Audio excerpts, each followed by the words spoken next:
শিরোনাম নিশ্চয়ই দেখছেন, বয়কট পিনাকি ইলিয়াস। ঠিকই শুনিচ্ছেন, শুধু পিনাকি ইলিয়াস লয়, পিনাকি ইলিয়াস গং হবি। কিন্তু আজকে গং লিয়ে কথা কমু না, তাহলে অনেক বড় হয়ে যাবি। আজকে শুধু কমু পিনাকি ইলিয়াস লিয়া। ছোট ছোট মাস্তুতো ভাই, একটা প্রবাদ আছে না, এরা হলো সেই মাস্তুতো ভাই।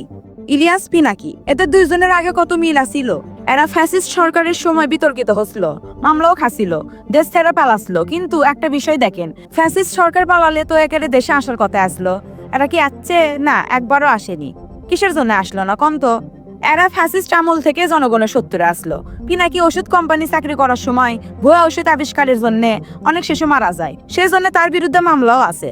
আর ইলিয়াস ইটিভি থাকার সময় ২১-এর চোখে অনুষ্ঠানের নামে চাঁদাবাজি করেছিল, সেই চাঁদাবাজির মামলার জন্য তিনিও দেশ ছাড়া। ফলে একের সাথে ফ্যাসিস্টের কোনো সম্পর্কই নাই, দুজনেই ভিন্ন কারণে দেশ ছাড়া।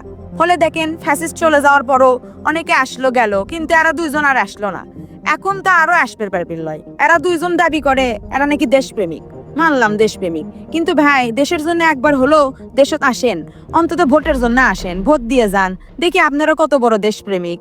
এবার সত্যি কথা কই, এই দুইবার পার বিভিন্ন জনের কাছ থেকে টাকালে ইউটিউবে ভিডিও বানায়, শেয়ার দেয়, আর কিছু পাগল ছাগল এসে এইসব পোস্টে লাইক দিয়ে যায়। আর এরা দুইজন খুবই খুশি হয়ে যায়, ভাবে আহারে মুই কি হুনুরে। ভাই, ভিউ ব্যবসা করে আর কতদিন চলবেন? আপনাকে ভণ্ডামি আমরা বুঝতে পারছি। এইসব মববাজি চাঁদাবাজি আর উল্টাপাল্টা কথা কয়ে ভিউ ব্যবসা বাদ দেন, জানি আপনারা দুইজন তা করবেন না। তাই আমরাই প্রতিজ্ঞা করছি, আপনাকে ভিডিও আর দেখবো না, ১০০ ভাগ দেখবো না।